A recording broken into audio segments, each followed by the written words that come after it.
Hello friends, welcome to Navkar digital institute. I am C A Vatsal Shah. And याद करो हम कौन सा कर रहे थे, तो हमारा इंड एस 32, 107 एंड 109 चल रहा था। एंड फ्रेंड्स आपको याद करो तो इंड एस 32, 107 एंड 109 किसके रिलेटेड था, तो वो आपका फाइनेंशियल इंस्ट्रूमेंट्स के साथ रिलेटेड था। क्लियर? मैंने आपको लास्ट लेक्चर में उसका प्रॉपर थियरी एक्सप्लेन एक बार कर दिया था। एंड हमारा जो चल रहा है वह एडवांस्ड होमवर्क चल रहा था। एंड एडवांस्ड होमवर्क में भी मैं फ्रेंड्स आपको याद करवा दूँ, हमारा क्वेश्चन नंबर 8 तक सब कुछ खत्म है। एंड हमको आज स्टार्ट करना है क्वेश्चन नंबर 9 से। Can I go head? First of all I am reading question number 9। On 1st January 2017, Expo Limited agreed to purchase $40,000 from E&I Banking Future on 31st December 2017 for a rate equal to rupees 65 per US dollar. Expo Limited did not pay any amount upon entering into contract. Expo Limited is a listed company in India and prepares its financial statement on a quarterly basis. Using the definition of derivative included in Ind AS 109 and following the principles of recognition and measurement as laid down in Ind AS 109, you are required to record the entries for each quarter ending till the date of actual purchase of US dollar. For the purpose of accounting, use the following information representing mark to market fair value of the forward contract at each reporting date. मतलब आपको forward contract का reporting date का every fair value दे दिया every quarter end का। As on 31st March 17 negative 50,000, as on 30 June 17 negative 30,000, as on 30 September 2017 rupees 24,000 and the spot rate of US dollar on 31st December 2017 is rupees 62 per US dollar. Friends question start करूँ उसके पहले question का and आपको पता होना चाहिए। मैंने $40,000 purchase करने का कोई बैंक के साथ एक फॉरवर्ड कॉन्ट्रैक्ट किया है। वो फॉरवर्ड कॉन्ट्रैक्ट जब किया था तब हमने प्राइस डिसाइड करके रखा है 65, पर कहने से जिस दिन हम सेटलमेंट कर रहे हैं उस दिन का प्राइस है 62। तो मुझे आज से पता है कि मेरा 3 रुपये का पर डॉलर लॉस है। $40,000 इंटू 3 रुपये कहने से आपका 1,20,000 का लॉस है। पर आपको क्वेश्चन में स्पेसिफिकली पूछा है जर्नल एंट्रीज, तो मैं आपको जर्नल एंट्रीज बना के दूँ, बहुत सिंपल होने वाला है। तो यहां पे टाइटल लगाओ,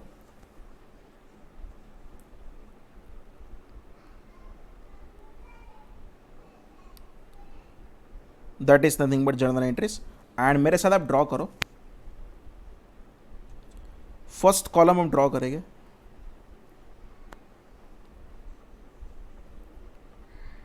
डेट के बारे में, उसके बाद हम ड्रॉ करेंगे दैट इज पर्टिकुलर्स,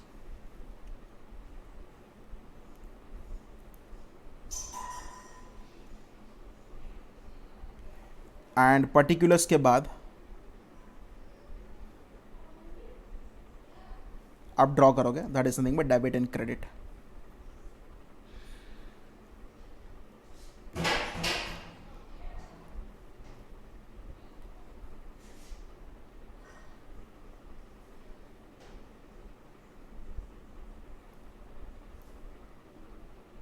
क्लियर? चलो फ्रेंड्स टाइटल लगा दो, डेट,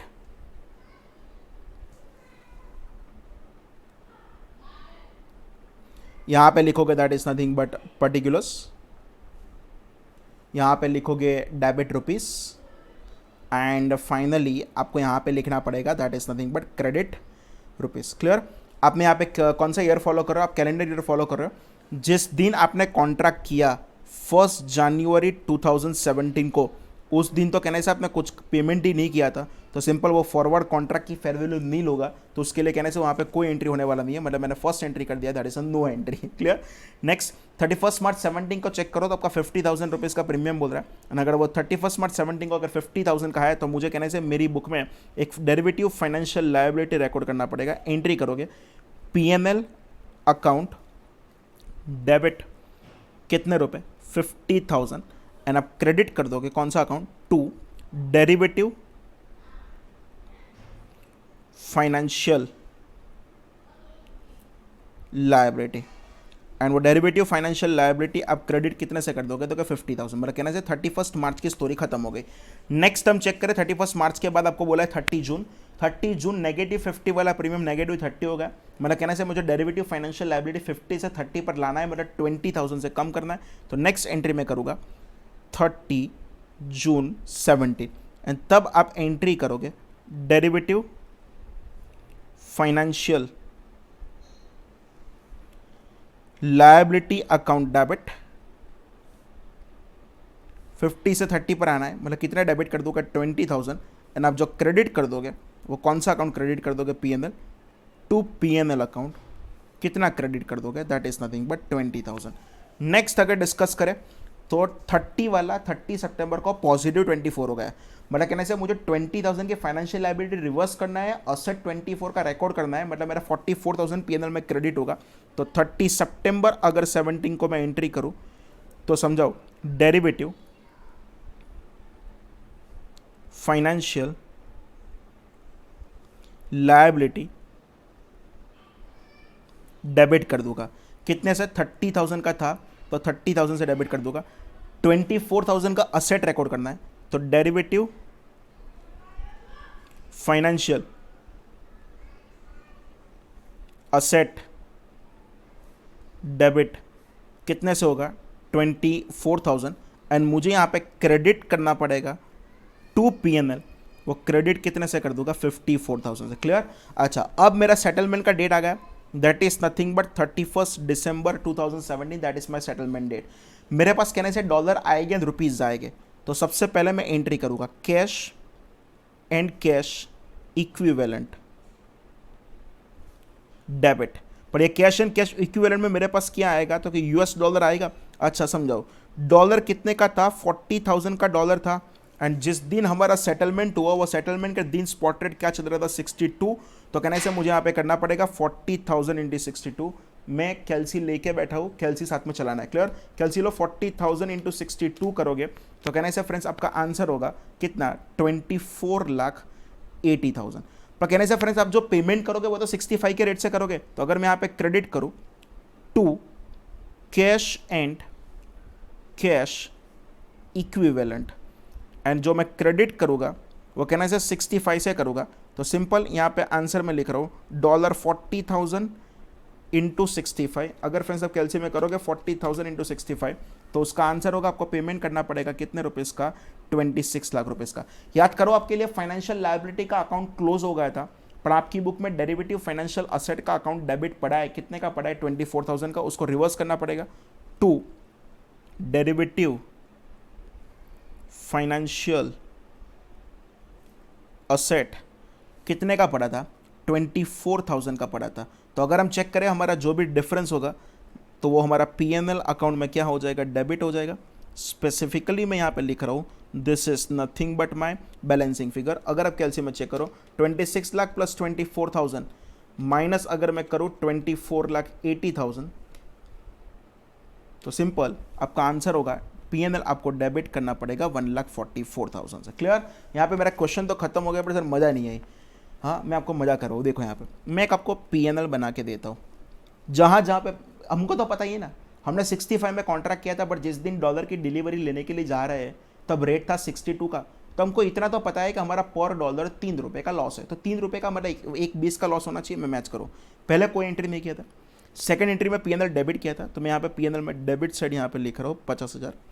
दूसरी एंट्री में चेक करो आपने पीएनएल में क्या किया था, तो तीसरी एंट्री में रादर तो आपने पीएनएल क्रेडिट किया था, तो पीएनएल में क्रेडिट कर रहा हूँ कितने से 20,000।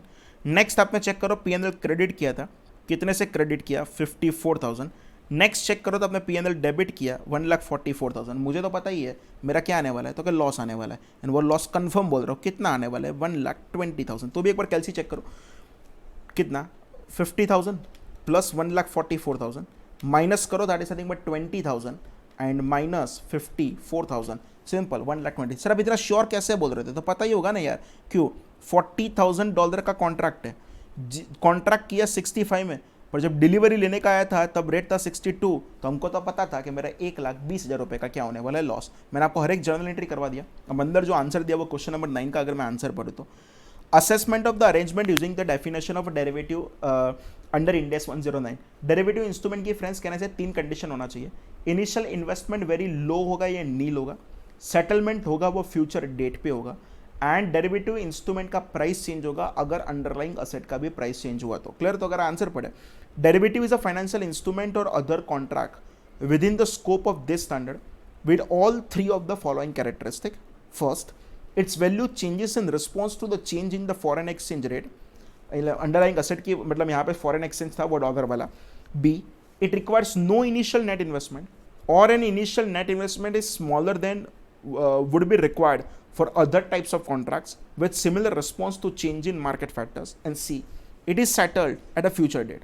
Upon evaluation of the contract in the question, on the basis of the definition of derivative, it is noted that contract meets the definition of derivative as follow. A, the value of the contract to purchase US dollar at a fixed price changes in response to the change in the foreign exchange rate. B, the initial amount paid to enter into the contract is zero. A contract which would give the holder a similar response to the foreign exchange rate changes would have required an investment of US dollar 40,000 at inception. The contract settled in the future, the derivative is a forward exchange contract. As per Ind AS 109, derivative are measured at a fair value upon initial recognition, are subsequently measured at a fair value through profit and loss. Derivative always हम FVTPL करते हैं, clear? और इसीलिए वहाँ पे आपको हर एक की एंट्री बता दी है, जो एंट्री मैंने आपको करवाया था चेक कर लो, वो हर एक एंट्री हमारा यहाँ पे हो गया है, क्लियर? तो अब स्टार्ट करते हैं, that is nothing but question number 10। Entry हमने ऑलरेडी लिख लिया है। NAV Limited granted a loan of rupees 120 lakh to OLD Limited for 5 years at a 10% per annum, which is a treasury bond yield of equivalent maturity. But the incremental borrowing rate of the OLD Limited is 12% in this case. The loan is granted to OLD Limited at a below market rate of interest. Ind AS 109 requires a financial asset or financial liability to be measured at a fair value at initial recognition. Should the price be treated as a fair value? If not, find out what is the accounting treatment of the difference between the transaction price and the fair value on initial recognition in the books of NAV Limited. Present value factor is 12%. Friends आपने 120 लाख की loan लिया 5% के हिसाब से 10% का rate था, पर actually market rate of interest friends कितना दिया है तो क्या 12%। कहने से मुझे सबसे पहले तो उसका क्या निकालना पड़ेगा, प्रेजेंट वैल्यू निकालना पड़ेगा। एंड अगर मैं उसका प्रेजेंट वैल्यू निकालूँ तो देखो आपका हालत क्या होगा। एंड आपको क्वेश्चन में डिस्काउंटिंग फैक्टर्स दिया है तो उसको आपको फॉलो करना पड़ेगा। यस मैं टाइटल लगा रहा हूँ एंड बाद में हम देखते हैं कि what is actually fair value. Question 10 title लगा रहा हूँ, that is nothing but calculation of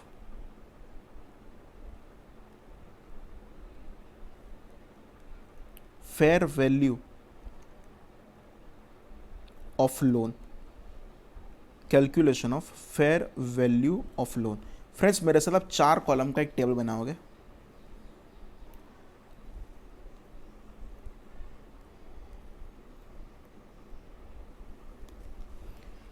ऊपर लिखोगे that is something but year,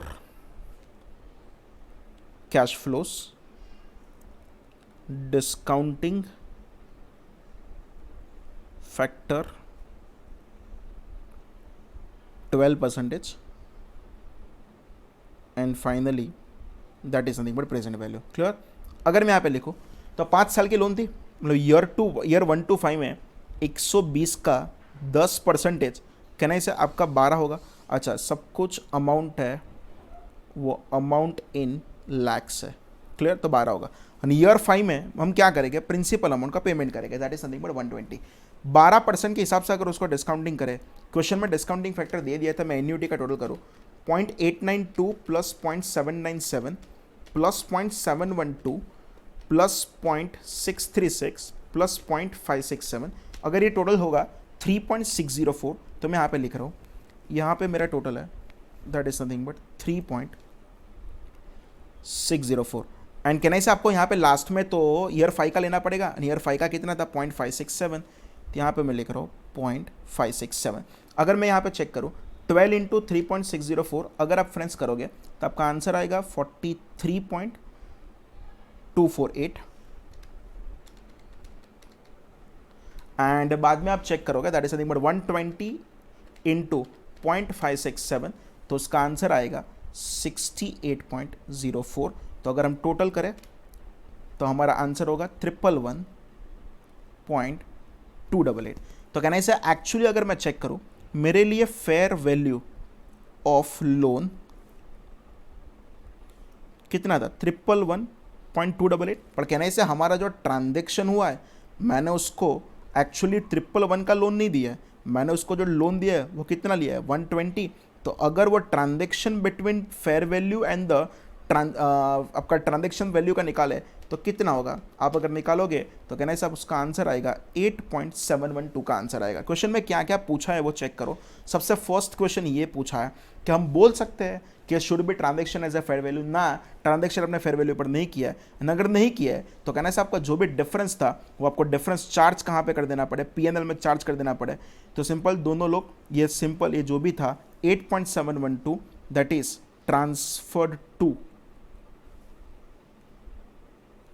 PNL. Clear, because initial recognition के टाइम ही आपका ट्रांजेक्शन फेयर वैल्यू पर नहीं था।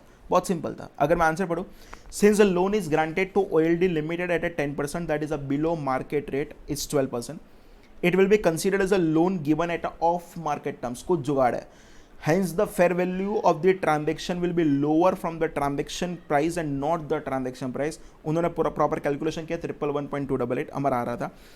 since the fair value is based on the level 1 input or valuation technique that uses only data from the observable markets, difference between, ये underline करना, difference between the fair value and the transaction price will be recognized in a profit and loss as a fair value loss, that is 120 lakh minus 111.288, तो 8.712 lakhs। One में also calculate bye annuity factor, जो भी है simple आपको proper debit कहाँ पे कर देना पड़ेगा, पीएनएल में। परफेक्ट है। Can I start question number 11।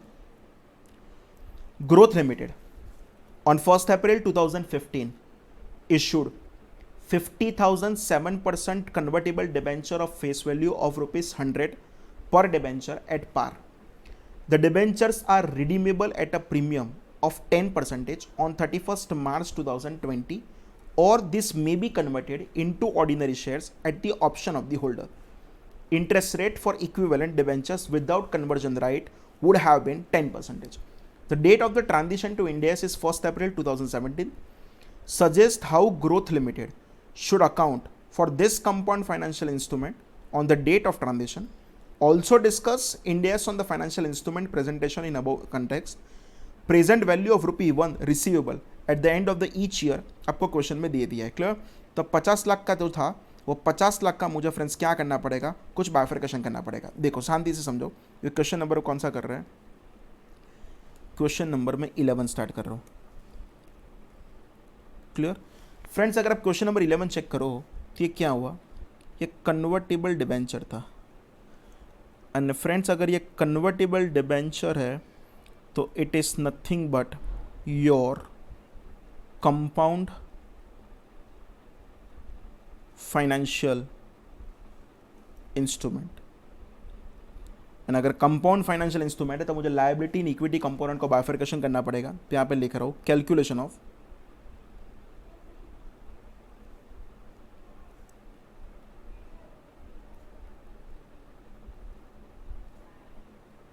Liability component. Clear friends, हम क्या करेंगे, हम 4 कॉलम का टेबल बनाएंगे।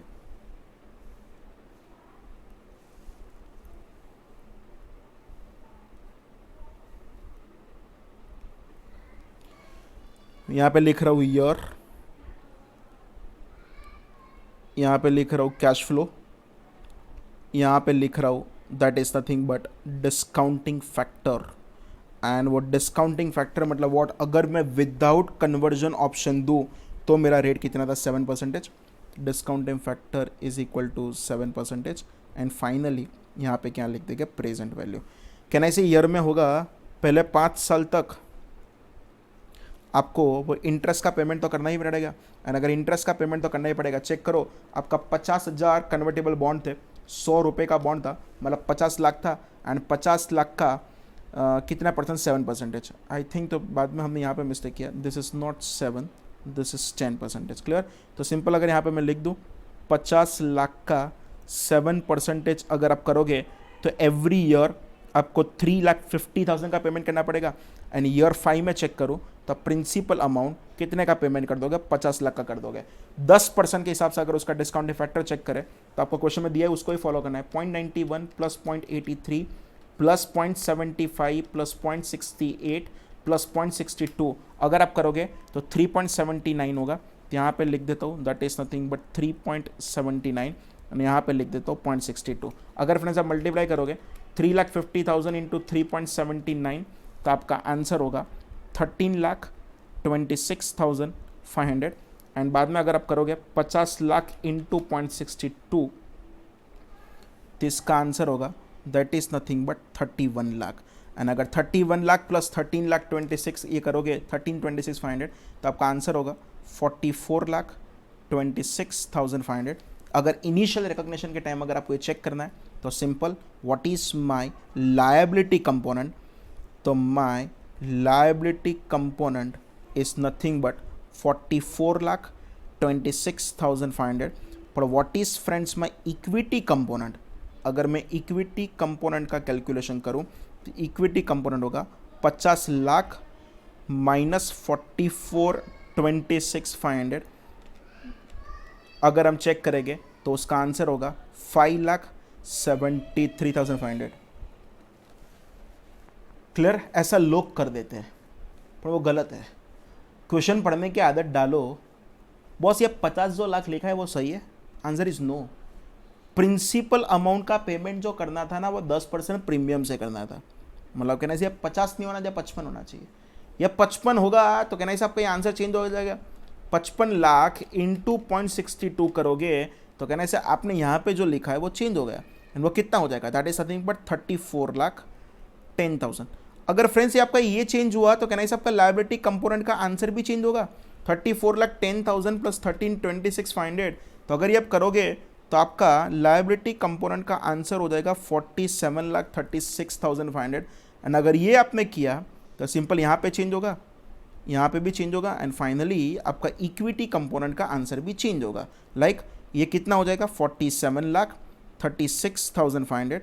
50 लाख में से अगर ये माइनस करूँ मैं 47,36,500 तो आपको फाइनली इक्विटी कंपोनेंट का आंसर मिल जाएगा एंड वो इक्विटी कंपोनेंट का आंसर कितना होगा? 263,500। क्वेश्चन आंसर सुनने का आप प्रिंसिपल अमाउंट जो रिडीम करने वाले थे वो एब्सोल्यूट अमाउंट से नहीं करने वाले थे, आप कुछ वहाँ पे क्या करने वाले थे? प्रीमियम। मैं अगर इसका answer पढ़ूँ, since the liabilities outstanding on the date of India's transition, Growth Limited is required to split the convertible debentures into debt and equity portion on the date of transition. Accordingly, first the liability component will be measured, discounting the contractually determined stream of future cash flow, interest and principal, to present value by using discount rate of 10% per annum, being the interest rate for similar debenture without conversion option. Clear? तो आपको ये दे दिया है। Thus on the date of transition the amount of 50 lakh being the debenture will split as under liability मतलब debt component 47,36,500 and equity component 2,63,500। Clear? बस friends financial instrument में जितने भी एक्स्ट्रा क्वेश्चंस थे वो मैंने आपको एक्स्ट्रा क्वेश्चंस आज सॉल्व करवा दिया है। प्रॉपर क्लास 4 के 28 क्वेश्चन, ये 11 क्वेश्चन अगर करके जाओगे बाहर का कुछ पूछने वाले नहीं है। Thank you friends, thank you very much. Hello friends, welcome to Navkar digital institute. I am C A Vatsal Shah. Friends हम क्या कर रहे थे, नवकार के मटेरियल में जितने भी एक्स्ट्रा सम्स ऐड किए वो मुझे आपको सॉल्व करवाना है। तो उसके लिए सबसे पहले आज हम स्टार्ट कर रहे हैं, that is nothing but end S 115। If you know the name of end S 115 वो आपका था that is nothing but revenue from contract with customers, revenue from contract with customers. Clear? Friends यहाँ से ही मुझे पता चल रहा है कि मुझे यहाँ पे कुछ रेवेन्यू रिकॉग्निशन की स्टोरी सिखाना है। मेरा पूरा आज का लेक्चर सिर्फ एंड सिर्फ हम किस पे ले रहे हैं, तो मुझे आपको पहले इंड एस 115 का एक बार रिवीजन करवा देना है। नवकार की बुक निकालो, नवकार की बुक में आपको ये सब चार्ट जो मैं आपको स्क्रीन पे दिखा रहा हूँ आपको दिया है, मैं एक एक करके उसको पहले रिवीजन करवा दूँ। इंड एस 115 नाम था that is nothing but revenue from contract with customer. 5 चीज इसमें हमको सीखना है। First is the scope, second is the meaning of the customer, third is the recognition, दो 5 स्टेप मॉडल था, fourth is nothing but presentation and disclosure and fifth is nothing but special transaction जो भी थे। सबसे पहले हम चालू करें स्कोप। स्कोप में कहने से मैंने आपको एक सेंटेंस बना के दिया था, हम लाइफ को एक्सक्लूड करेंगे। And what is the meaning of the life? Lease cover नहीं करेंगे, इंश्योरेंस कॉन्ट्रैक्ट कवर नहीं करेंगे, फाइनेंशियल इंस्ट्रूमेंट कवर नहीं करेंगे, and non monetary exchange in the same line of business cover नहीं करेंगे। Clear?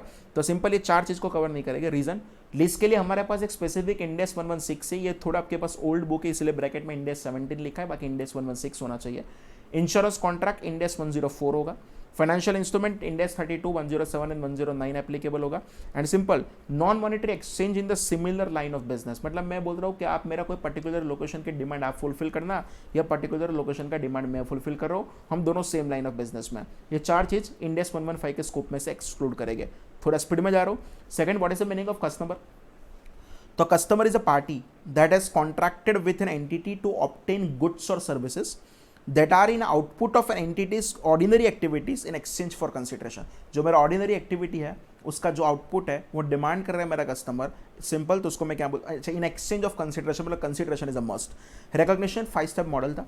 First is identify the contract, second is identify the performance obligation, third is identifying the transaction price, fourth is allocation of transaction price, and fifth is satisfaction of the performance obligation. Clear? And presentation है special transaction हमको disclose करना था। Next page पर आओ friends, that is something but हम सीख रहे हैं आइडेंटिफाइंग द कॉन्ट्रैक्ट। क्लियर? तो आइडेंटिफाइंग द कॉन्ट्रैक्ट के लिए मैंने कहने से आपको एक फॉर्मूला बना के रखा था, that is something but ARCTC। Approval मिलना चाहिए, कस्टमर के पास एक राइट होना चाहिए, commercial substance, terms of payment and collectability. Clear? If advance is received and condition is not met, तो आपको रेवेन्यू रिकॉर्ड करने का कि नहीं करने का उसकी बात करें। Revenue is recognise if either satisfy of the following condition, 2 condition दिया उसमें से कोई भी एक कंडीशन फुलफिल कर दे तो आप एडवांस की भी रेवेन्यू रिकॉर्ड कर सकते हो। First, all performance obligation is satisfied and substantially all consideration is received and consideration is non refundable. 3 चीज बोल रहा हूँ, हर एक परफॉर्मेंस ऑब्लिगेशन खत्म हो गया, हर एक पेमेंट आपको मिल गया एंड आपको पेमेंट को फ्यूचर में रिफंड करना नहीं है। तीनों 3 कंडीशन के बीच में एंड है, तो तीनों 3 कंडीशन फुलफिल हो जाए तो आप उसको क्या कर सकते हो, एज ए इनकम ट्रीट कर सकते हो। क्लियर? सेकंड, दूसरी सिचुएशन ऐसी है कि अगर आपको कॉन्ट्रैक्ट आपका कैंसिल हो गया and consideration is a non refundable, मतलब आपने मुझे 10,000 दिया था for purchase of some goods, पर यस हमारा ड्यू टू सम कंडीशन आपका कॉन्ट्रैक्ट कैंसिल हो गया ना, मुझे आपको 10,000 वापस देने की भी जरूरत नहीं है। इन दैट सिचुएशन मैं क्या कर सकता हूँ, मेरी बुक में इनकम को रिकॉर्ड कर सकता हूँ। कहने से थर्ड हम सीखते थे, that is something but combining of the contract. All at the Inception of the contract आपको कॉन्ट्रैक्ट कंबाइनिंग सीखना पड़े। Enter at the same time with the same customer, either contracts are negotiated as single package and with similar commercial objective, and consideration of one is depends on price or performance of other, and third, goods or services promised are single performance obligation। Clear? ये तीनों 3 condition अगर fulfil होते हैं, ये सब कुछ हमने class में डिटेल किया था, तो आप क्या कर सकते हो, कॉन्ट्रैक्ट को कंबाइन कर सकते हो। कॉन्ट्रैक्ट मॉडिफिकेशन बहुत ध्यान रखना, इस पर बहुत लोग फंसते हैं। सिंपल, आर गुड्स और services is distinct from the original contract? If no, तो simple contract modification is a part of existing contract. If yes, तो चेक करो, consideration increases with the stand alone selling price of new goods और services. आपका जो नई extra service है, goods दे रहे हो, उसकी वजह से आपका कंसिडरेशन बढ़ रहा है, एंड जो बढ़ रहा है वो उसका स्टैंड अलोन सेलिंग प्राइस जितना है, अगर हाँ तो जो नई चीज दे रहे हो उसको एज अ सेपरेट कॉन्ट्रैक्ट मानने का, अगर ना तो termination of old contract and the creation of a new contract आपको करना पड़ेगा। क्लियर? नेक्स्ट, अगर फ्रेंड्स थर्ड पेज पर आओ, आइडेंटिफाइंग द परफॉर्मेंस ऑब्लिगेशन। तो performance obligation is a promise to either of the following, to provide goods और services, distinct goods और services, और a series of a distinct goods or services that are substantially the same and that the same pattern of transfer to the customer। distinct goods और services के बारे में देखें, distinct in relation to products if the customer can use goods or services independently or in combination of other goods or services which are readily available, तो उसको मैं बोल दूंगा that is nothing but distinct in relation of the products।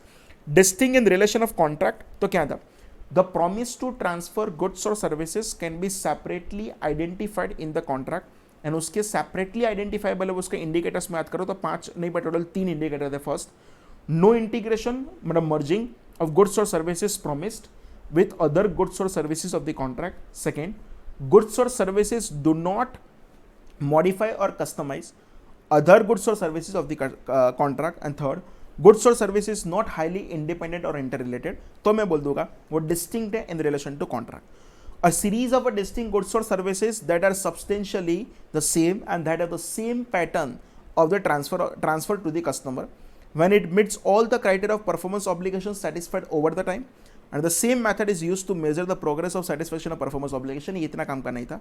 अब हम start करें. That is nothing but identifying the transaction price. Transaction price is the amount, वो एक अमाउंट है of the consideration which entity expect to be entitled in exchange for promised goods or services to a customer, excluding amounts collected on behalf of third parties. Clear? चलो उसमें पहले हम check करते थे variable consideration. Variable consideration explicit और implicit based on the business practices, published policies और specific statements of entity, वो आपका वेरिएबल कंसिडरेशन में आएगा. मेजरमेंट मेथड के लिए मैं याद करो आपके पास दो मेथड थी, एक था एक्सपेक्टेड वैल्यू मेथड और एक था मोस्ट लाइकली मेथड. अगर बहुत सारी अलग अलग इवेंट है तो एक्सपेक्टेड वैल्यू मेथड, जस्ट दो ही है तो मोस्ट लाइकली कर सकते हो. एक्सपेक्टेड वैल्यू मेथड में पढ़ो. It is a probability based method used when number of possible outcomes are more than 2. अगर ज्यादा है 2 से तो expected value method. Most likely method, this method is used when only 2 outcomes are possible. Clear? Either yes और no. Constraint of variable consideration. Variable consideration should form part of transaction price only when, कब करोगे, is highly probable that all reversal of cumulative revenue will not occur. मतलब मैंने जो revenue एक बार record कर दिया उसको मैं रिवर्स नहीं करूंगा.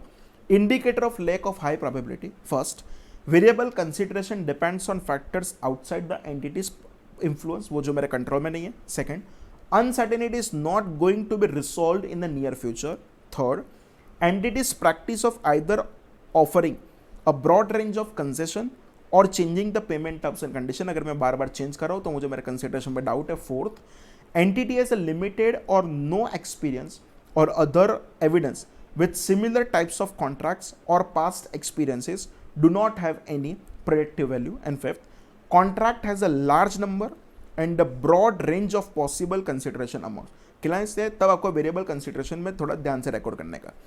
If penalty is inherent in determination of the transaction price, it shall form part of the variable consideration. अगर कोई पेनल्टी है वो अगर आपका इनहेरेंट पार्ट ऑफ कॉन्ट्रैक्ट है तो उसको वेरिएबल कंसिडरेशन का पार्ट कर सकते हो. सिग्निफिकेंट फाइनेंसिंग कंपोनेंट के क्वेश्चन बहुत ज़्यादा पूछता है. मतलब आपके सेल्स के ट्रांजेक्शन में अगर कोई फाइनेंशियल कंपोनेंट इंक्लूडेड है तो आपको रेवेन्यू फ्रॉम गुड्स और सर्विसेज अलग से करना पड़ेगा एंड उसका फाइनेंसिंग कंपोनेंट मतलब इंटरेस्ट इनकम भी अलग से करना पड़ेगा. तो consideration minus cash selling price is equal to interest. And उसके लिए मैं बोल दूँ discount rate should be the one that would be reflected in a separate financing transaction between the entity and its customer at the contract inception. वो पहले से पता होना चाहिए. After contract Inception an entity shall not update, मैं कभी भी वो इंटरेस्ट रेट अपडेट नहीं कर सकता, the discount rate for changes in the interest rates और other circumstances. And third, the may be determined rate by the identifying the rate that discounts the nominal amount of a promised consideration to the cash selling price. Clear? कोई भी non cash consideration आपको मिल रहा है तो उसको major करना पड़ेगा आपको फेयर वैल्यू पे. If fair value is not determined at the stand alone selling price of the goods और services promise to the customer. Clear? अच्छा, नेक्स्ट अगर मैं चेक करूँ amount paid to customer, goods और services received, no.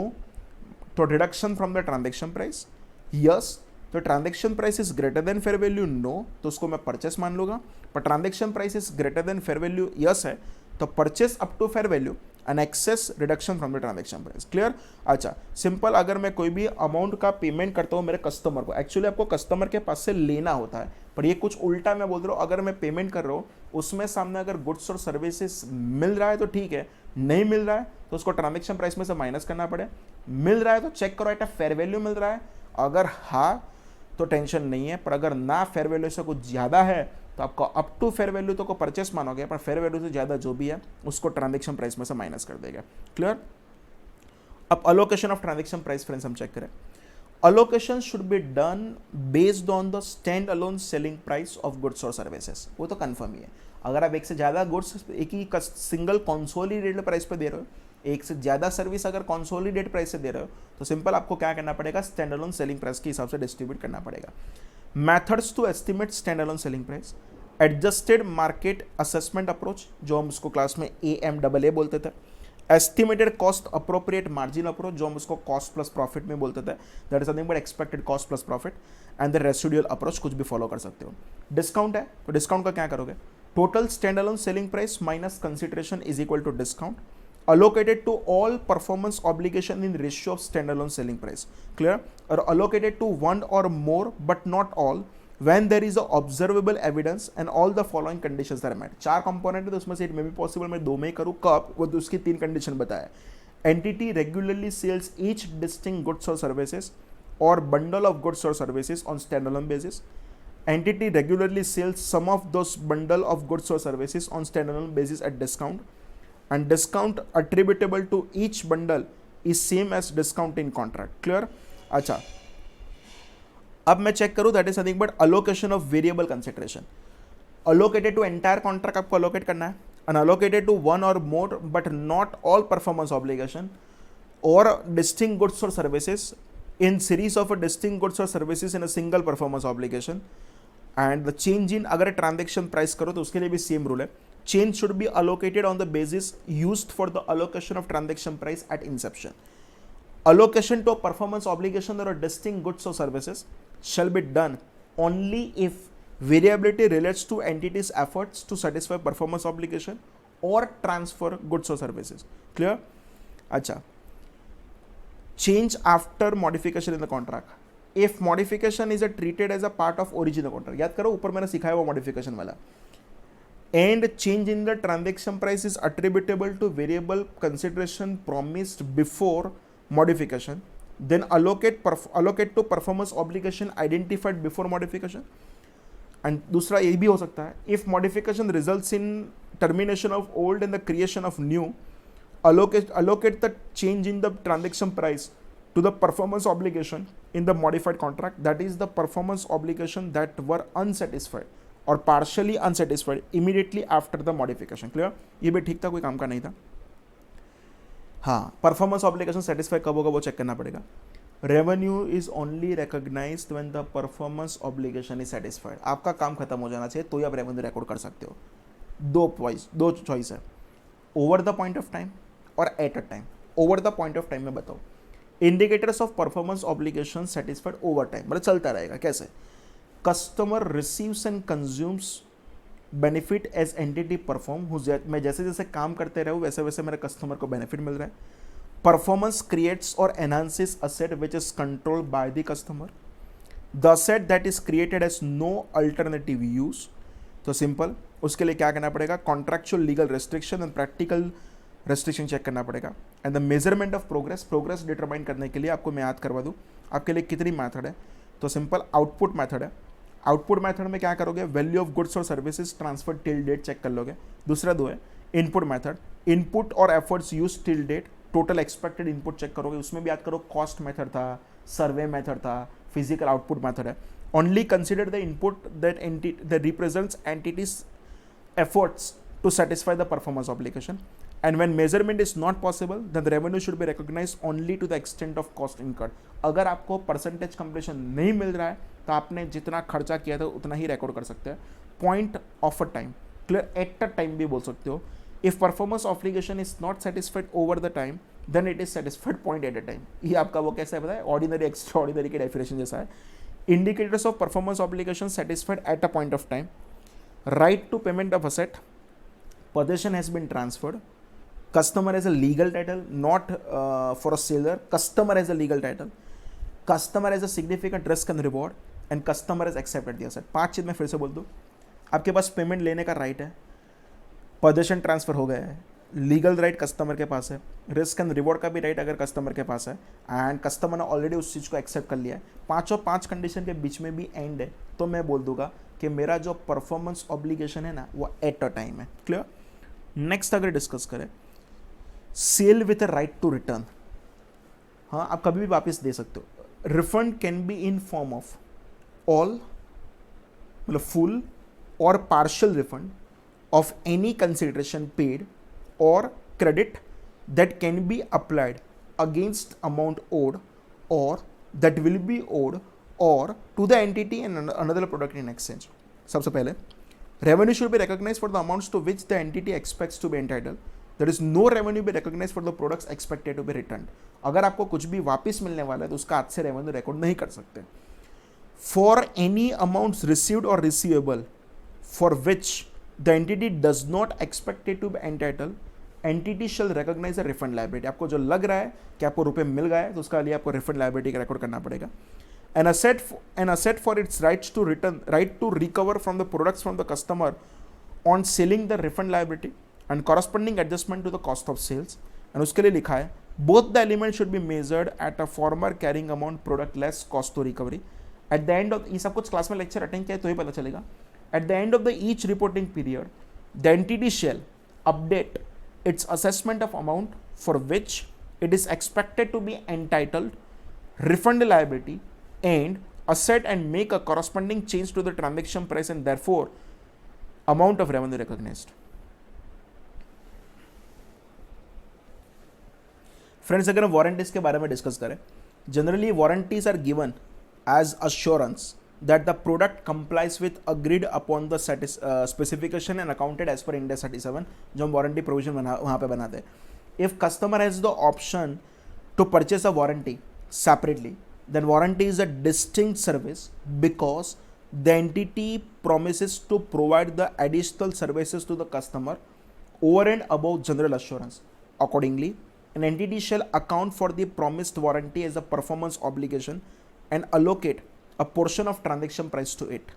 For assessing whether the warranty provide additional services, following factors should be considered। हाँ, उसके लिए हम याद करो LNT लिखा था, that is warranty required by law, nature of risk to be performed and the time, ये आपको चेक करना पड़ेगा। सबसे पहले चेक करें warranty required by law. Law कोई बोल रहा है कि आपको वारंटी देना पड़ेगा। Generally warranty required by law is to protect the customer from the defective purchase. Promise for such warranty is not a performance separate performance obligation, हम उसको नहीं मान सकते।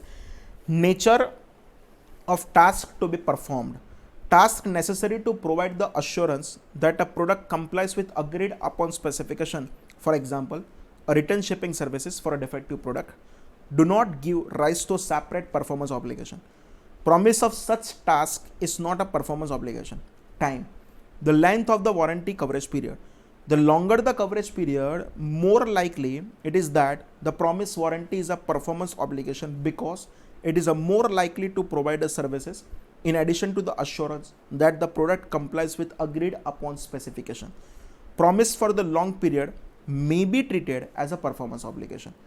If an entity cannot distinguish between the assurance type warranty and the service type, the entity shall account them together as a single performance obligation। A law that require an entity to compensation if the products cause harm or damages do not give a rise to a performance obligation। Hence, entities promise to identify the customer for liabilities and damages does not give rise to a performance obligation and should be accounted as per Ind AS 37। Clear? ठीक है, वो warranty का accounting समझा है। Customer as an option to buy additional goods और services, हाँ अच्छा question है। Option can be form of customer award credit और points, contract renewal option, other discounts on future goods और सर्विसेज। इस पर से आरटीपी में एक बहुत अच्छा क्वेश्चन है जो मैं आपको करवाने वाला हूँ। Does option provide material right to the customer? If it is no, no separate performance obligation। If it is yes, is option to buy additional goods or services at its standalone selling price? Yes, no material right is given, so revenue will be recognized only when option is exercised।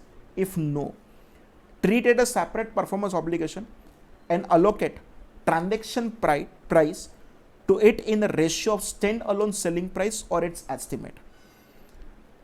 Treat it as an advance for future goods or services and recognize the revenue when those future goods or services are transferred to option X। Friends, credit card debit card का point आप जो मिलता है उसमें से कहने से वो लोग आपको फ्यूचर गुड्स एंड सर्विसेज कुछ बाय करने का ऑप्शन दे रहा है, इन दैट सिचुएशन आपको ये अकाउंटिंग अप्लाई करना पड़ेगा। Estimate shall reflect the discount that the customer would obtain when exercising the option adjusted for the following: discount that can be customer could receive without exercising the option and the likelihood that the option will be exercised, मतलब probability। Clear? Next check करें, non refundable upfront fees. Contract करते time आपको कुछ payment करने का जिसको आपको वापस नहीं मिलेगा, अगर वापस मिलने वाला है ना तो आपके लिए फाइनेंशियल इंस्ट्रूमेंट का अकाउंटिंग करना पड़ेगा। समझ रहे हो मैं क्या बोल रहा हूँ? generally upfront fees related to activity that the entity is required to undertake at or near inception to fulfill the contract. That activity does not result in the transfer of promised goods or services to the customer. Hence, it should be recorded as an advance for goods or services, and revenue is recognized when the goods and services are provided. Underline करना friends, कब करोगे? When the goods or services are provided. Clear? If those setup activities do not satisfy a performance obligation, the entity shall disregard those activities and related cost when measuring the progress. If the fees related to goods or services, entity should identify whether it amounts to separate performance obligation or not, वो आपको check करना पड़ेगा. Licensing आपको याद करो. A license establishes a customer right to the intellectual property of an entity. Are goods or services also promised along with promise to provide license? If no, then single performance obligation. If yes, two separate performance obligations should be identified: promise to provide goods or services and promise to provide license. If both the promises are not distinct, then account for both as a single performance obligation. So simple, right to access, performance obligations satisfy over the time, and right to use the performance obligation at a time. पहले मैं आपको बता दूं at a time वाला. A customer can control the license at the point in time at which the license is granted if the intellectual property to which the customer has will not change. And over time में समझाओ, उसके लिए भी conditions कुछ बोला है आपको. क्या बोला है? A customer cannot control a license at the point in time at which the license is granted if the intellectual property to the customer has rights changes throughout the license period. The contract either explicitly or implicitly convey that the entity will undertake activities that significantly affect the intellectual property to which the customer has rights, and the rights granted by the license directly expose the customer to any effects of entity's activities. And third, those activities does not result in transfer of goods or services to the customer as those activities occur. Clear? तो उसको मैं बोल दूंगा performance obligation over the time. Next अगर मैं check करूं, repurchase agreement. Repurchase मतलब वो लोन वाला, याद है? A repurchase agreement is a contract in which an entity sells the asset, also promises or has an option either in the same contract or in another contract to repurchase the asset. Forward obligation to repurchase or call option, right to repurchase. In this case, customer does not obtain the control of the asset. समझना, repurchase is greater than or equal to original selling price. If no, तो उसको lease मानूंगा, index 116 applicable होगा. If yes, then it is financing arrangement. Put option की बात करें, in this customer has the option to sell the goods to entity. Repurchase is greater than or equal to original selling price. If yes, repurchase is greater than expected market value of asset. Yes, the financing agreement. No, तो sell with the right to return मानेंगे. अब repurchase is greater than or equal to original selling price का answer no था. Customer has a significant economic incentive. Yes, तो lease मानेंगे. No, तो sell with the right to return मानेंगे. अब financing arrangement की बात करूँ तो entity shall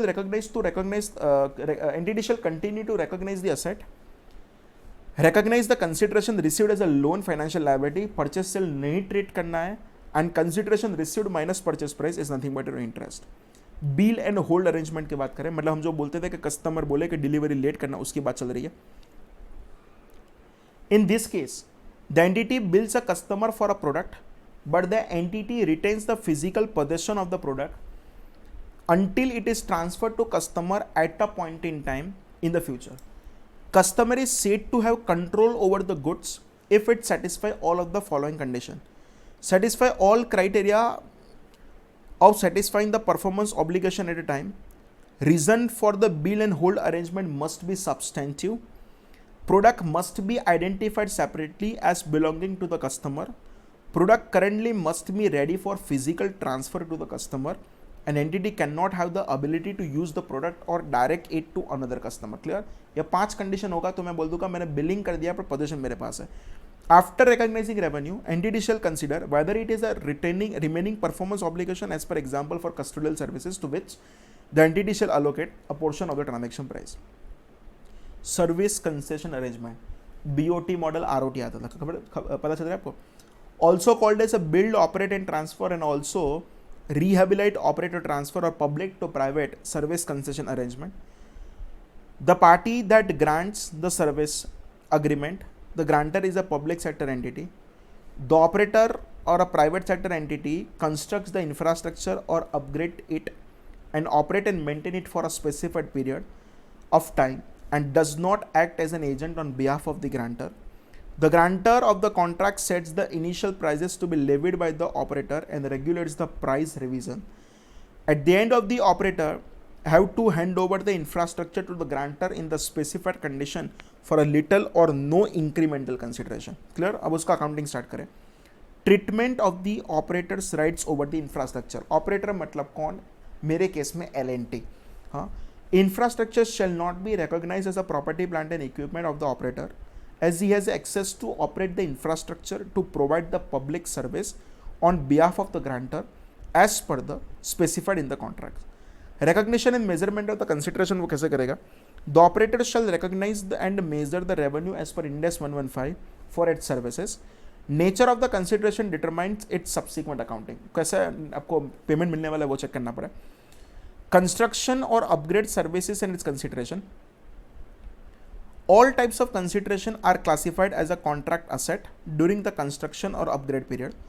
Consideration may be right to financial asset or intangible asset. If it is a financial asset shall be recognized to the extent that it has an unconditional right, rather contractual right, to receive consideration from or at the direction of the grantor for the construction services and subsequently recognized as per Ind AS 32-107-109.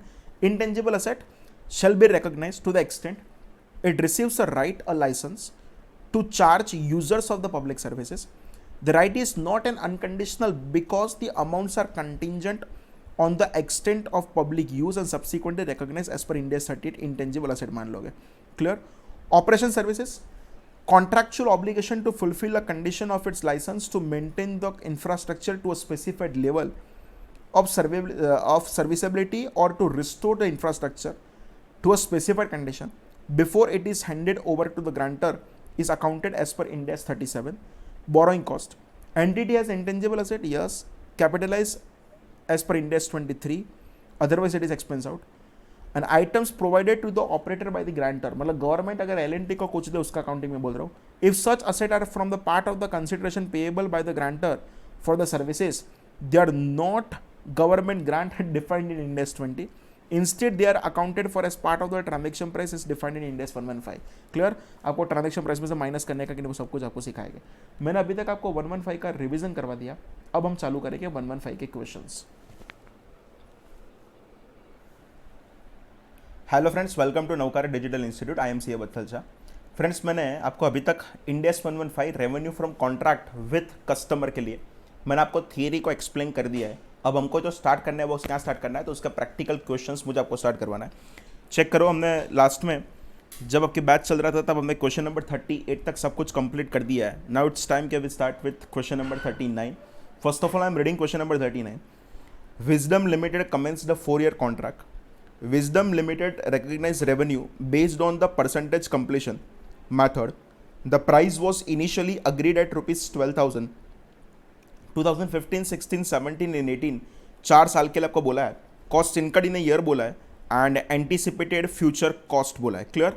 Repeat करो, cost incurred in year and anticipated future cost आपको यहाँ पे totally बोल दिया है. Perfect है.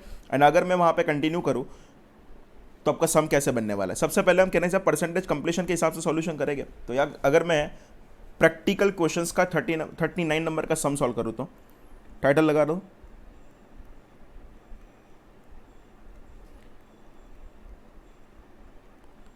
Practical questions and उसमें हम कर रहे हैं that is nothing but question number 39.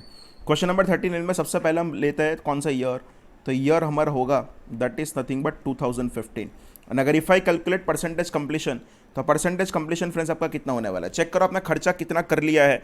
तो कहने से आपने जो भी खर्चा किया वो 2750 का आपका एक्सपेंस हो गया है एंड आपको एडिशनल 7750 लग रहा है. क्लियर?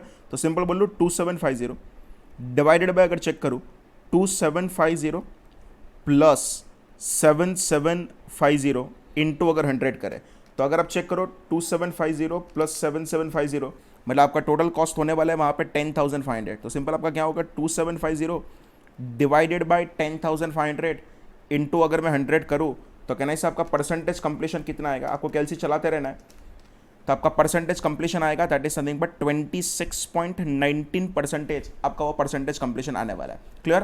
एंड अगर मैं परसेंटेज कंप्लीशन 26.19% आया, अगर हम चेक करें कि what is your contract revenue,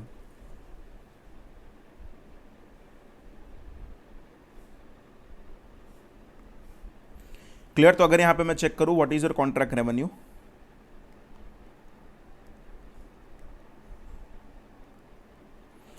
तो फ्रेंड्स आप चेक करो आपका टोटल कॉन्ट्रैक्ट रेवेन्यू था कितने का, तो आपका टोटल कॉन्ट्रैक्ट रेवेन्यू जो था ना वो आपका 12,000 था। तो कहना है 12,000 का 26.19% मुझे रिकॉर्ड कर देना पड़ेगा। यहाँ पे करो 12,000 इंटू 26.19%। क्लियर। तो आपका वहाँ पे आने वाला है दैट इज समथिंग बट 3142.8 का आएगा। सामने अगर आप चेक करो दैट इज समथिंग बट आपका कॉन्ट्रैक्ट कॉस्ट, एंड अगर कॉन्ट्रैक्ट कॉस्ट चेक करोगे तो आपका कॉन्ट्रैक्ट कॉस्ट होगा 2750 and if I calculate profit तो आपका प्रॉफिट वहाँ पे कितना होने वाला है, तो आपका प्रॉफिट होगा दैट इज समथिंग बट 392.8 का आपका फर्स्ट ईयर का प्रॉफिट होगा। 2015 खत्म है, अब मैं स्टार्ट करूँ that is something but year 2016। Friends आपको क्वेश्चन की लैंग्वेज आपको परफेक्ट पता होना चाहिए। क्वेश्चन में आपको ऐसा बोला है दैट इज नथिंग बट आपको यहाँ पे ऐसा बोला है cost incurred in a year बोला है, मतलब क्यूमुलेटिव कॉस्ट बोला नहीं है। तो आपका हालत क्या होगा पता है, मैं यहाँ पे परसेंटेज कंप्लीशन कैसे निकालूंगा, तो देखो फर्स्ट ईयर में मेरा कहना से 2750 का खर्चा हो गया, सेकेंड ईयर में कहना से मेरा टोटल कितने का खर्चा हुआ, 3,000 का खर्चा हुआ, मतलब 5750 का खर्चा हो गया।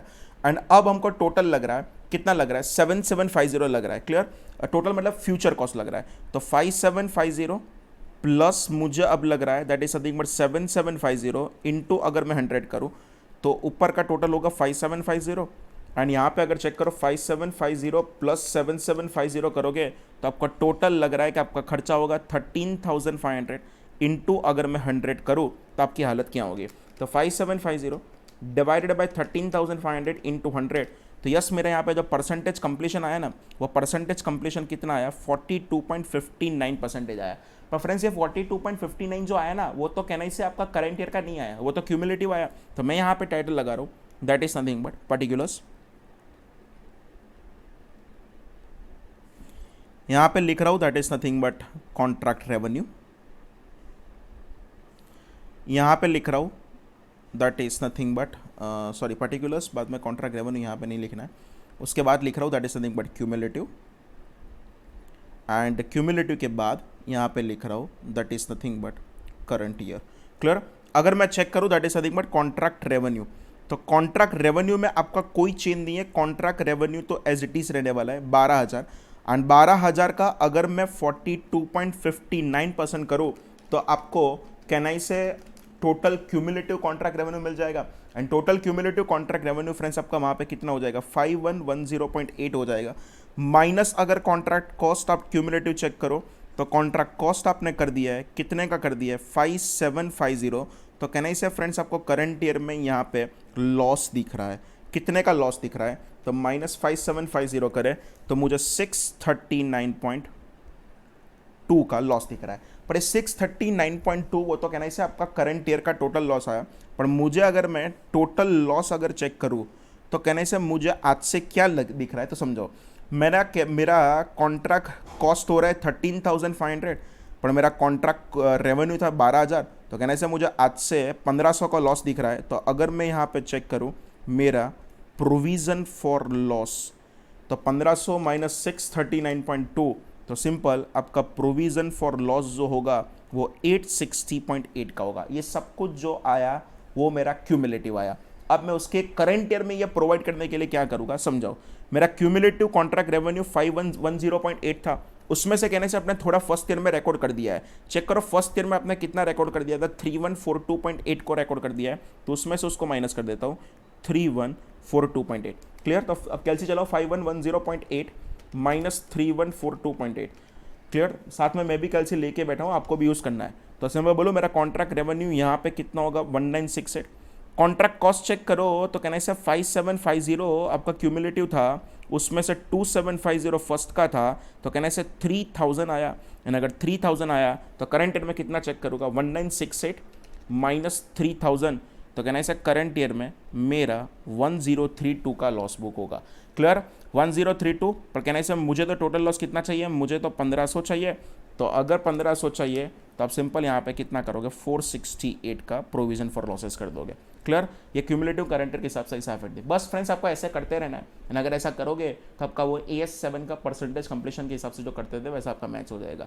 ऐसे क्वेश्चन आपको पूछने के चांसेस बहुत कम है, पर तो भी मैंने आपको बुक में दिया था इसलिए मैंने सॉल्व करवाया 2 साल का, बाकी का 2 साल अपने आप करना है आपको। फ्रेंड्स मैं आपको एक बहुत अच्छा क्वेश्चन करवाने के लिए जा रहा हूँ। मॉक टेस्ट पेपर अक्टूबर 19 का हम क्वेश्चन कर रहे हैं, जो हमारा एडवांस होमवर्क का क्वेश्चन नंबर 1 है। First of all I am reading that question number 1, एकदम ध्यान से पढ़ना तो इसको सॉल्व कर पाओगे। KK Limited runs a department store which awarded 10 points for every purchase of rupees 500 which can be discounted by the customer for further shopping with the same merchant. Unutilized points will lapse on expiry of 2 years from the date of credit. Value of each point is rupees 0.50. During the accounting period 2011-2012, the entity awarded 1 crore points to various customers, of which 18 lakh points remain undiscounted. Friends ये underline कर देना, 2011-12 में entity awarded 1 crore points to various customer, which 18 lakh points remain undiscounted. Clear, मतलब अभी भी 18 लाख का बाकी, 82 lakh point लोगों ने डिस्काउंट करवा दिया। Management expects only 80% will be discounted in the future, of which normally 60 to 70% are redeemed in the next year. Okay, the company has approached your firm with the following queries, has asked you to suggest the accounting treatment under the applicable Ind AS for these awards. How should, A करके लिखा है, how should recognition to be done for the sale of goods worth rupees 10 lakh in a particular date. मतलब कोई particular दिन पे अगर 10 लाख का cell हुआ है तो हमारा आंसर कैसे होगा, समझा दो। देखना है यहाँ पे हम स्टार्ट कर रहे हैं, that is nothing but advanced homework.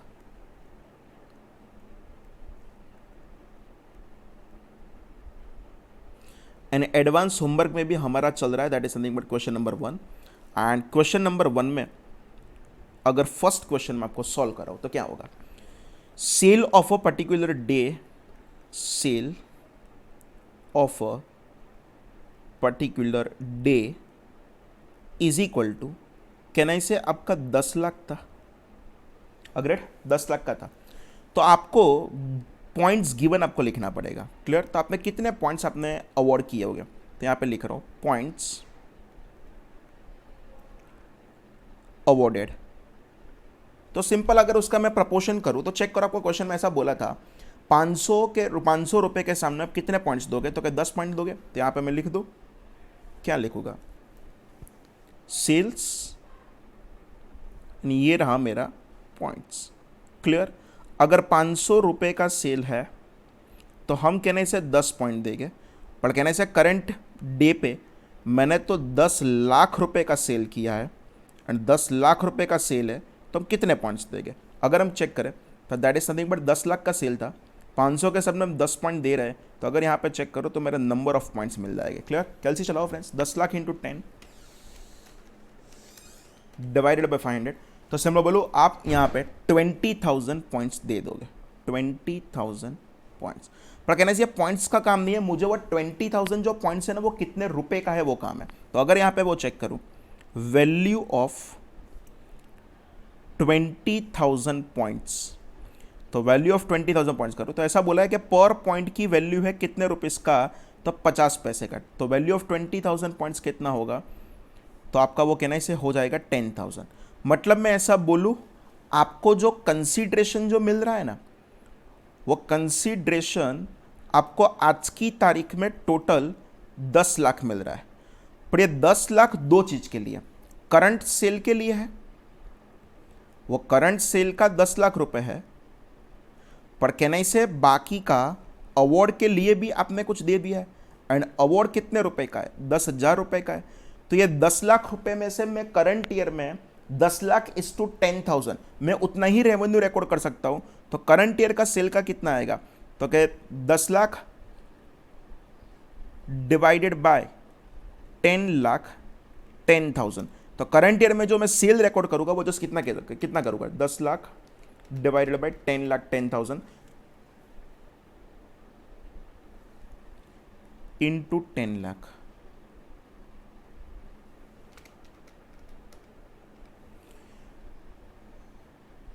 तो रुपीस 9,90,000 अब करंट ईयर में उतना ही सेल रिकॉर्ड कर सकते हो, 9,90,099। क्लियर। तो रिमेनिंग जो भी होगा वो रिमेनिंग का भी कैलकुलेशन करना है तो कर सकते हो, उसमें कोई गलत बात नहीं है। 10,000 डिवाइडेड बाय 10,10,000 इंटू, अगर मैं 10 लाख के कंसिडरेशन को सिंपल 10 लाख इस टू 10,000 के रेशियो में डिस्ट्रीब्यूट कर रहा हूं, तो सिंपल उसका आंसर कितना होगा आपका 9901 का होगा। मतलब आज की तारीख में आप जस्ट 9,90,099 का ही रेवेन्यू रिकॉर्ड करोगे, बाकी का 9901 को क्या कर दोगे, डेफर्ड कर दोगे।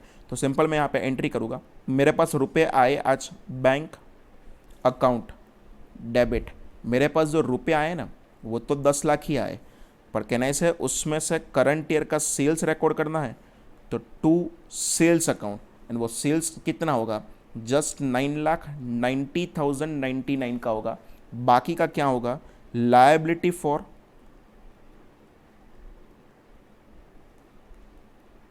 Customer award, liability for customer award आपका होगा। एक आपको लायबिलिटी दिखाना पड़ेगा, कितने का, 9,901 का आपको लायबिलिटी रिकॉर्ड करना पड़ेगा। क्लियर फ्रेंड्स, ये मेरा फर्स्ट नंबर का क्वेश्चन का आंसर डन है। अब मैं स्टार्ट करूंगा, वो कौन सा करूंगा, that is nothing but second number का क्वेश्चन मैं स्टार्ट करूंगा। सेकेंड नंबर का क्वेश्चन अगर आपको फ्रेंड्स देखना है तो याद करो क्वेश्चन में क्या दिया था, डेटा चेक करो तो। हाँ मैं पढ़ रहा हूँ question 2, how should the redemption transaction to be recorded in the year 2011-12, company has requested you to present the sale of goods and redemption as independent transaction, total sales of the entity is a 5,000 lakhs. Clear. Again पहले इसका हम calculation करें, total sales of the entity, वो ऊपर वाला था ना वो कोई पर्टिकुलर डे का था, ये किसका है, फॉर द ईयर है। तो अगर हम चेक करें टोटल सेल्स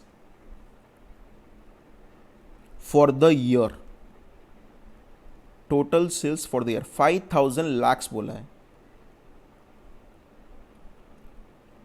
5,000 लैक्स मतलब आपका कितना होगा, 50 करोड़ का आपने टोटल सेल किया है। क्लियर। अच्छा 50 करोड़ का अगर आपने सेल किया है तो अगर मैं यहाँ पे चेक करूँ नंबर ऑफ पॉइंट्स अवॉर्डेड, मतलब मुझे वो चेक करना है कि वो क्वेश्चन सही है कि गलत है। तो नंबर ऑफ पॉइंट्स अवॉर्डेड अगर चेक करें तो यहाँ पे मैं लिख रहा हूँ सेल्स, यहाँ पे मैं लिख रहा हूँ that is nothing but points.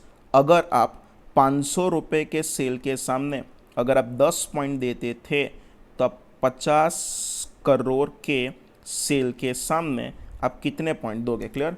50 into 10 divided by अगर 500 करो तो चेक करो आपको जो क्वेश्चन में दिया था वो परफेक्ट सही था, आपका 1 करोड़ पॉइंट्स होगा। क्लियर। मैंने जस्ट आपको एक क्वेश्चन को मैच करके दिया पर 1 करोड़ तो पॉइंट्स आए। क्लियर।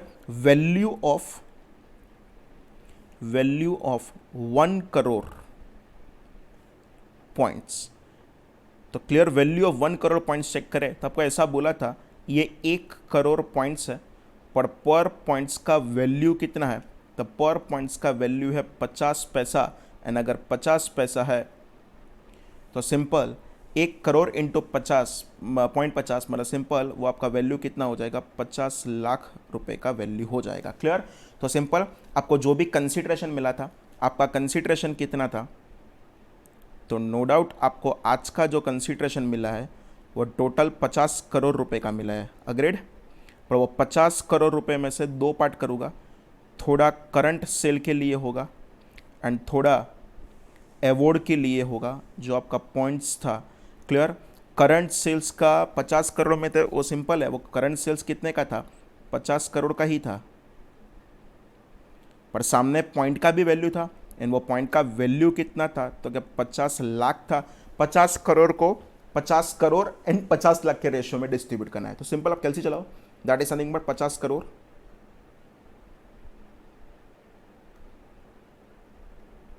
डिवाइडेड बाय, समझ रहे हो ना मैं क्या बोल रहा हूं, 50 crore 50 lakh into 50 crore.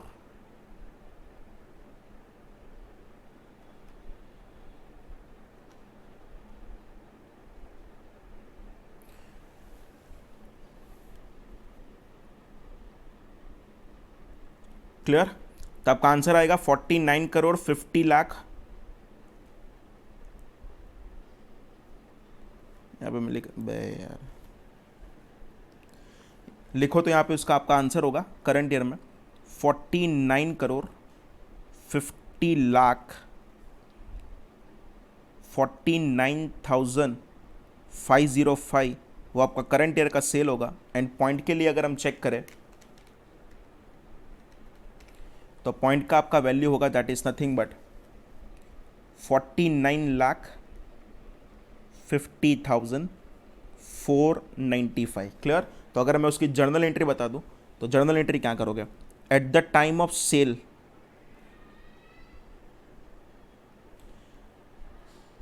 Eight the time of sale आप एंट्री क्या करोगे, सबसे पहले कहना है आप एंट्री करोगे बैंक अकाउंट डेबिट। एंड वो बैंक अकाउंट डेबिट कितने से कर दोगे, तो 50 करोड़ से आप बैंक अकाउंट डेबिट कर दोगे। पर उसमें से फ्रेंड्स आपका करंट ईयर का जो सेल्स होगा ना टू सेल्स अकाउंट, वो तो जस्ट आपका कितना होगा 49 करोड़ 50 लाख 49,505 का ही होगा। बाकी का to liability for customer award के नाम से आपको एक लायबिलिटी रिकॉर्ड करना पड़ेगा, कितने का 49,50,495। ये सेल्स की एंट्री हुआ। अब समझाओ, आपको वो पॉइंट रिडम्पशन का सिखा रहा हूँ, वो ध्यान से समझ लेना, ये बहुत लोग यहाँ पे फंसते हैं। यहाँ पे अगर मैं वो पॉइंट रिडम्पशन की स्टोरी करूँ तो आपका इतना लॉजिक चलना चाहिए। समझो, मुझे इतना बताओ पहले आपने कितने पॉइंट्स अवॉर्ड कर दिए, तो नंबर ऑफ पॉइंट्स अवॉर्डेड वो कितने थे, तो कहना इसे 1 करोड़, उसमें से डिस्काउंटेड कितने हो गए, तो 18 लाख बाकी है। उसका मतलब कहना इसे 18 लाख बाकी, उसका मतलब ये हुआ ना कि 82 लाख तो आपने डिस्काउंट करवा ही दिया। अच्छा, total expected point to be redeemed, total expected point to be redeem, तो समझाओ ध्यान से समझना, 82 लाख तो आपका रिडीम हो गया।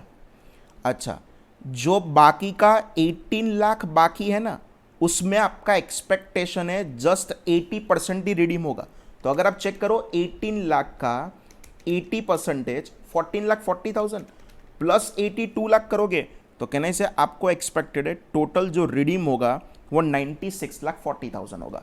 तो मेरा जो कस्टमर लायबिलिटी का जो रेवेन्यू था ना, उसमें से आपको करंट ईयर में रिकॉर्ड कर देना पड़ेगा। तो सिंपल, कितना रिकॉर्ड करना पड़ेगा, तो अमाउंट ऑफ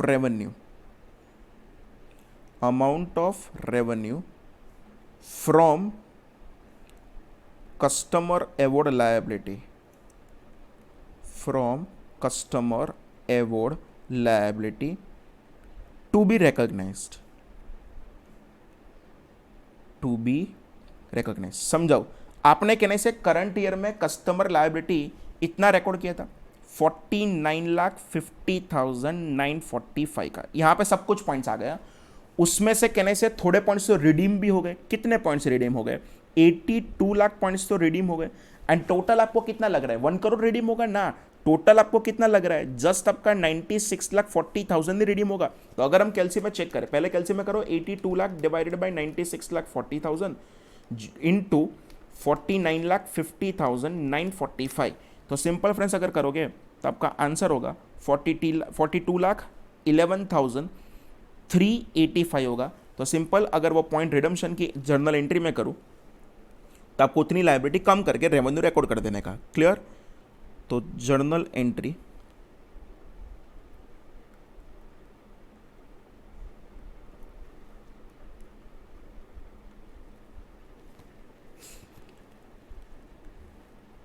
क्लियर। आपने लाइबिलिटी का अकाउंट क्रेडिट किया था तो उसको क्लोज करने के लिए मुझे क्या करना पड़ेगा, डेबिट करना पड़ेगा। तो यहाँ पे लिख रहा हूँ लाइबिलिटी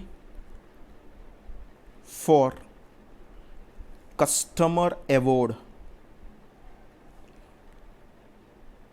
डेबिट, पूरा नहीं है, जस्ट कितना 42,11,385 to sales account. Current year में मैं उसके रेवेन्यू रिकॉर्ड कर दूंगा, दैट इज नथिंग बट 42,11,385। मेरा क्वेश्चन नंबर 2 खत्म होगा। बस इंडेक्स 115 का पर्पज ही वो है, अगर कोई अवार्ड दे रहे हो जिसका कस्टमर बेनिफिट लेने वाला है फ्यूचर में, तो आज से आप क्यों रेवेन्यू रिकॉर्ड कर रहे हो, आपको भी क्या करना पड़ेगा, फ्यूचर में ही करना पड़ेगा। Clear.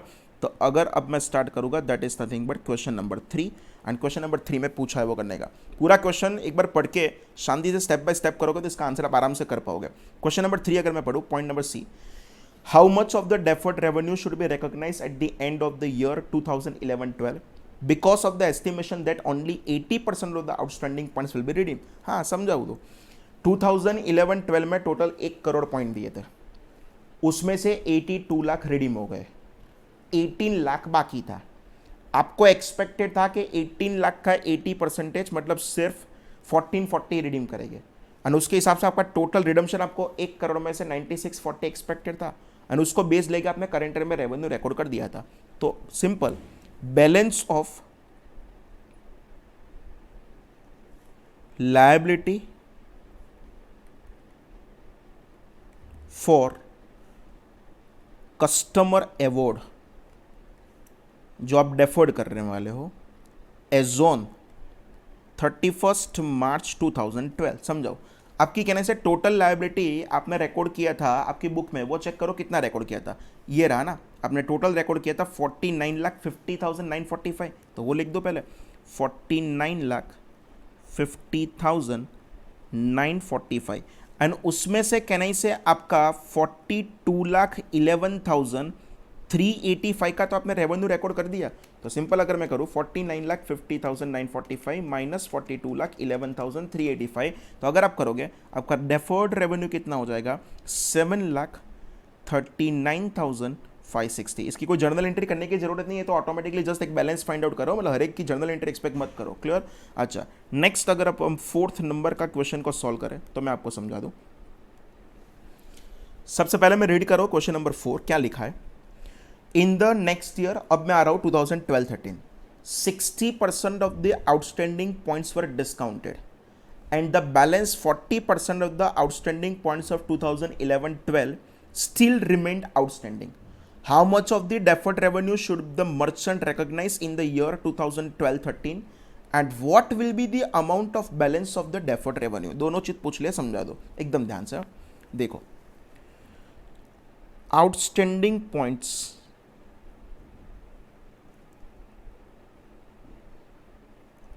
as on 31st March 2012 is nothing but 18 lakh. Clear? 18 lakh था, but we are expecting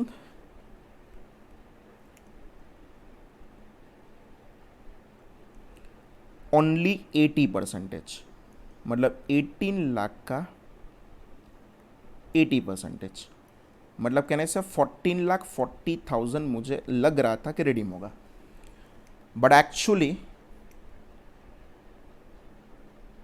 redeemed in year 2012-13 is equal to 18 lakh का 60%। एंड अगर फ्रेंड्स आप 18 लाख का 60% करो तो कहने से आपका एक्चुअली रिडीम हुआ 10,80,000। तो सिंपल अगर मैं यहाँ पे चेक करूँ, अमाउंट ऑफ रेवेन्यू रिकॉग्नाइज्ड कितना होगा, तो समझो। कहने से आपका बैलेंस बाकी था, ये रहा 7,39,560 जो हमने ऊपर के बैलेंस में ऊपर कैलकुलेट किया था। तो सिंपल 7,39,560 का लायबिलिटी का बैलेंस बाकी था। करंट ईयर में लोगों ने रिडीम कर दिया 10,80,000 पॉइंट्स, पर वी आर जस्ट एक्सपेक्टिंग कि कितना होगा, पूरे 18 लाख नहीं है, हमको एक्सपेक्टेड था उसका जस्ट 80%। तो अगर आप कैलसी में चेक करो 7,39,560 इंटू 10,80,000 डिवाइडेड बाय 14,40,000, तो सिंपल करंट ईयर में आपको रिकॉर्ड कर देना पड़ेगा 5,54,670 का। एंड 5,54,670 का अगर रिकॉर्ड कर दो तो उसकी मैं जर्नल एंट्रीज करूँ तो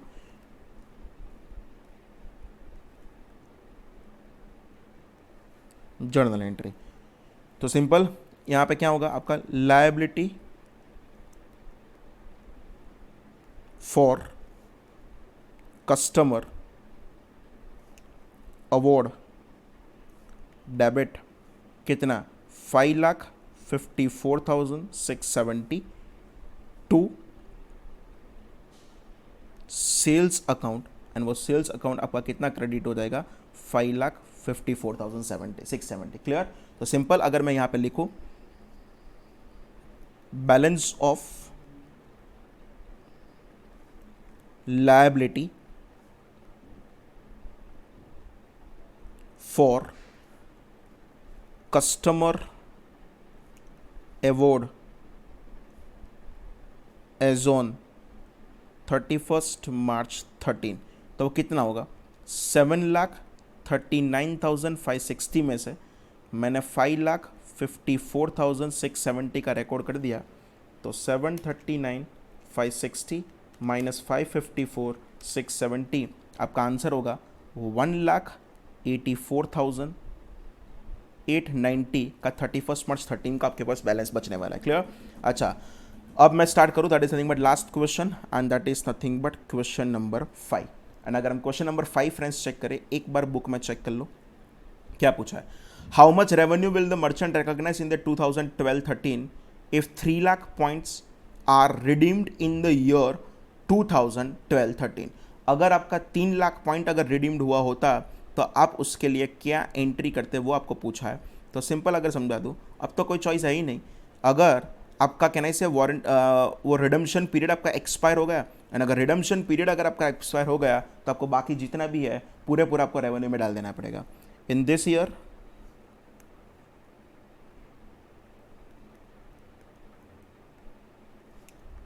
now redemption period is expired, so we have to recognize full revenue। Clear. And वो कितना हो जाएगा तो समझा दो, आपको एंट्री कर देना पड़े लायबिलिटी फॉर